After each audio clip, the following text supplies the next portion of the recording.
So Bill Maher sat down on his Club Random podcast with Jordan Peterson.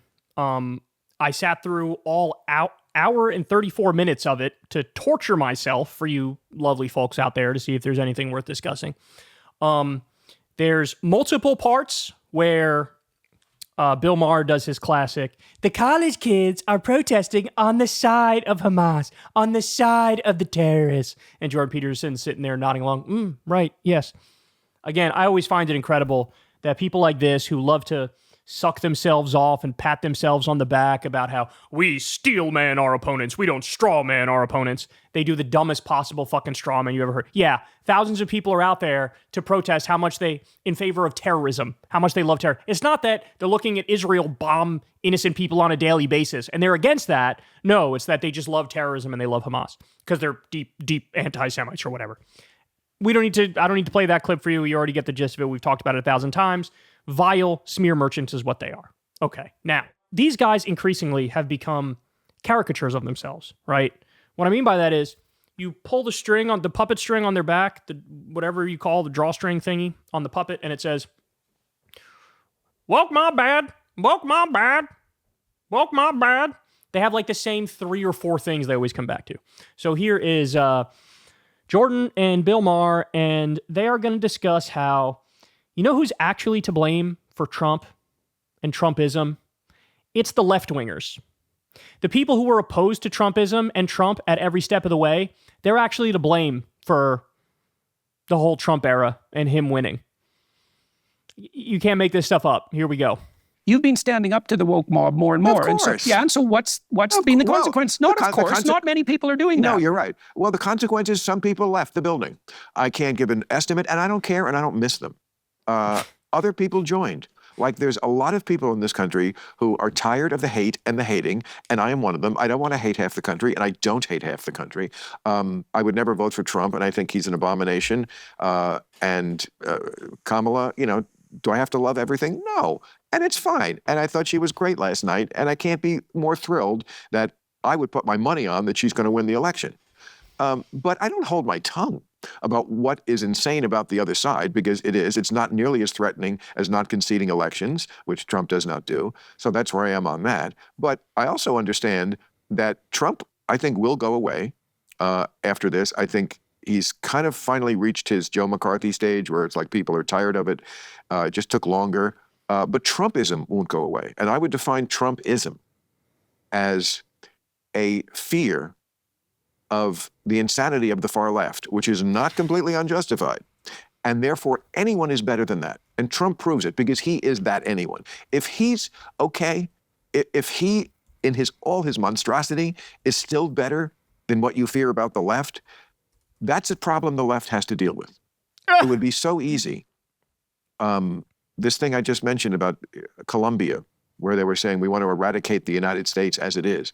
How about pick some Democratic politician, pick that as your Sister Soldier moment. Remember Sister Soldier? That's what Clinton, he made a thing about a rapper who had said, we should take a week out and just kill white people.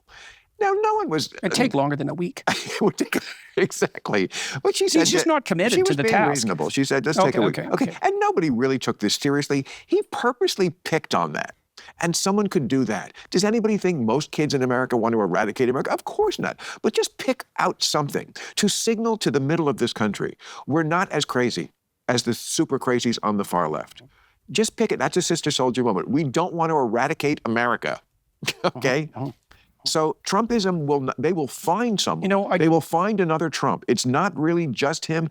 As long as there's things that scare them about the things you've gotten in trouble with, gender, and the hysterics about racism, not that it isn't a real thing, but all this, freedom of speech issues, parenting issues, all these things that really scare them. And again, not completely without justification. Well, there's plenty of reason to be scared of the radical left. That's what I'm saying. Until you take care of that problem, they will always come up with a Trump. That's it. I spent 5 years working with Democrats, trying to pull them to the center. And I had a lot of behind-the-scenes conversations with people. Virtually none of them public, because virtually no one would talk to me publicly. We're talking about politicians? Yes, and many of them. And I asked them all, on the Democrat side, I asked them all the same question. Purposefully. And I asked this to RFK too. When does the left go too far? Because obviously the left can go too far. And none of them would answer.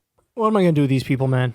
Yeah, Jordan Peterson, that's the problem. Democratic politicians aren't centrist enough. Do you hear yourself? I honestly don't know if in Washington, D.C., there's a single far left Democratic politician. Maybe you can make a stretch of an argument for Bernie Sanders. Maybe. But of course, he's the most popular senator in the country, and that's for a fucking reason, right?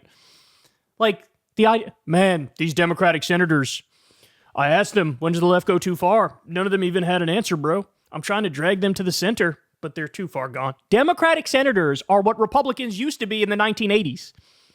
That's what Democratic senators are now. Okay, let's walk through this. So here's my problem with what they're saying here. Everything strips agency and responsibility from Trump supporters. Everything is, oh no, for them, they're just reacting to the insanity of the far left. It's a fear of the insanity of the far left. They're always just, passively reacting. And so it's a way to sort of put a positive spin or a veneer of seriousness over what has become of Trump and Trumpism.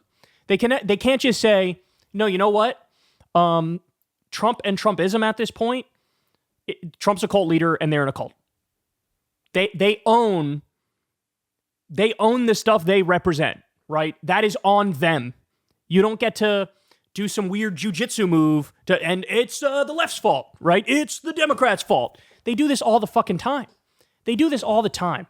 You even see this with a lot of fake lefties who it's always some fucking weird jujitsu move and the left is to blame and the woke are to blame and the Democrats are to blame. It's never like, let's evaluate your beliefs on the merits and see whether or not it makes sense and whether or not it's reasonable to be on that side. They don't want to do that. They have agency and responsibility, but Bill Maher and Jordan Peterson are acting like they don't. Okay, the Maher argument of, bro, the Dems need to denounce the far left. They need like a Sister Soldier moment, bro. Are we living in the same country and looking at the same political party? I don't know if you saw the DNC, but there were American flags everywhere. They were harping away on their belief in patriotism. They were owning the notion of freedom. We believe in freedom. They are parroting, even to the point of excess, where I'm uncomfortable with it. Oh, look, we have all these Republican politicians who are on our side and who have endorsed us. They could not try any harder to make clear, hey man, we actually are the moderate ones, the reasonable ones. Every time Kamala Harris has been given a question about Trump making something racial, bringing up race, how does she handle it? She swats it aside. She goes, yeah, same old, he's trying to divide us. Next question. She literally said that next question when she was asked in the CNN interview. She's not taking the bait on race. She's not taking the bait on gender. It's the aesthetic of the generic Democrat, the reasonable moderate Democrat, right? And these guys still look at it, the Democratic Party has gone too far left. What I would ask them is, what's too far left to you guys? What's too far left to you guys? Because they always default to, oh, they talking about race again, talking about gender again. And it's like, okay, Trump was just out there lying about legal Haitian immigrants, calling them illegal, they're not, saying they eat cats, they're not, no evidence of that at all. In fact, the lie originated from a neo-Nazi group called Blood Tribe. Why is your commentary not, well, Trump's got to shut the fuck up about race. Trump's got to stop being extreme and being white identitarian. Again, it's a total pass to the right. It's a total pass to them. Oh, they're just reacting to the excesses of the left. But the left, oh my God, somehow jujitsu move, it's always the fault of the left and the Democrats and you guys are too radical and too extreme. This is like perpetually stuck in a previous era. Fucking Gamergate, anti-social justice warrior garbage era. And also, by the way, what's left out of the entire conversation? Serious policy concerns. Serious policy. Like neither one of these guys ever, when they're talking about Trump or Republicans, none of them bring up the shit they're actually doing and the shit they actually say they want to do and stand for.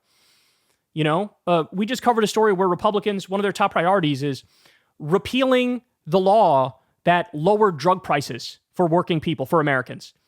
Hey, the Republicans want to do that. That seems too extreme. When does the right go too far? That seems like a great example. The right going too far. Republicans in the House said, we want to ban blue states from doing free school breakfast and free school lunch for kids. That was at the top of their priorities list. We covered this story a year or two ago. None of these guys have come out and said, hey, that's pretty fucking crazy. Why are they doing that? That seems insane. Maybe they've gone too far. Maybe they're too extreme. And that's what drives me crazy. And again, policy is just not even in the conversation. What does Trump stand for? Trump is George W. Bush on steroids. He did more tax cuts for the rich, more tax cuts for corporations, more deregulation to let companies get away with whatever they want to get away with. He deregulated deli meats, and then we had a giant listeria outbreak, and people died as a result of it. You guys have anything to say about that? He deregulated certain chemicals that are in the water. You guys have anything to say about that? He's an absolute warmonger, even though everybody pretends like he was anti-war. You guys have anything to say about that? No. So here what you have is a situation where Trump and Republicans have gone far right. It's basically a cult now. There's not even any fake populism there. The Democrats have moved to the center. And what's he doing? They're still out there saying the excesses of the left are leading to Trump and Trumpism. I don't think that's true. Maybe there's just some percentage of this country that is deeply, deeply far right, problematically so. I was one who was sympathetic in 2016 to the 2 times Obama voter who flipped to Trump because Trump was talking about, I'm going to protect your jobs and all these things. Hey, there was an element of economic populism there, but it turned out to be fake. We lost 200,000 jobs under him. There's no more populist argument left, guys. It's not there anymore. He was a fraud. He was a fraud. And again, the commentary always reverts back to, well, the left better get their act together. How much further right can the Democrats go? Democratic politicians. What would they need to do? Like I said, they're basically Republicans from the 1980s. What more would you like them to do? What more would you like them to say? I don't think these guys have an answer on that. I don't think he gives some weird example of some college person who said they want to end America or something. Like, what? You want Democrats to come out and say, we're not in favor of disbanding the United States of America. They're fucking waving American flags and being super patriotic to the DNC. Why would you think that they want to get rid of America? This shit makes no fucking sense. We got to stop having this low bar for Republicans and Trump supporters. We have to stop it. We have to stop it. They have their own agency and their own responsibility, and their beliefs need to be evaluated as such. You need to hold them to the same standard you hold anybody else to and say, look, you are just on board with a bunch of horrible fucking things. You got to call a spade a spade. Oh, you want to do mass deportation? Okay, that's bad. That would lead to an economic collapse. It would also be, keep it real, more of an ethnic cleansing campaign than a mass deportation. You're going to deport millions of people. Do you realize how many horrible scenes and pictures and videos would come out of that, with people being dragged away from their families, people who've been following the law and going to work and being family-oriented? This is the stuff they support, right? The Republicans just, again, voted against the Right to IVF Act. This is what they stand for. This is far right. You have a lot of Republicans now who want to ban no-fault divorce. That's another thing that they've been harping away on. When you read Project 2025 or you read Agenda 47, which is Trump's specific plans for if he gets elected again, there's stuff in there that's absolutely horrific. There's stuff. 44 Republicans just voted against extending the child tax credit as they pretend like they're in favor of extending the child tax credit. Why are you not talking about this? Why are you not talking about the 36 Republican senators who voted against gay marriage just last year? Or the 169 in the House who voted against it? So it's just, and I haven't even gotten into, they want to ban overtime pay and roll back child labor laws as they're already doing in other red states at the moment. Some of these people want to ban porn. They want to get rid of the EPA and the Consumer Financial Protection Bureau. So these guys are giving Republicans and Trump a pass for being super extreme. And their anger is focused on the excesses of the Democrats and the left because they've gone too far. They have not by any stretch of the imagination. If anything, they are not far left enough. I would love for Medicare for all to be back in the conversation to give everybody health care. That's something that we need. I'd love for universal basic income to be back in the conversation, 4-day work week, things like that. That's something that we need, and that's to the left of where the Democrats are. That needs to come back, so they're exactly wrong. Democrats don't need to go further right. They need to go further left. Jesus Christ, man. Just so unserious. And as I told you, you pull the string on the back, same. Oh, you really stood up to the woke mob. Wow. Oh, Bill Maher. You were shitting on college kids with pink hair? Oh my God, you're so fucking brave, dude. How do you do it? You're amazing. You're amazing picking on college kids with septum rings because sometimes they get mad at comedians for making jokes. Wow, bro. Very, very brave of you. This is just low IQ garbage is what we're watching. Hey, y'all, do me a favor and like and subscribe. It helps out big time in the algorithm. Click the bell as well for notifications when videos drop, and watch that video on screen right now. You know you want to.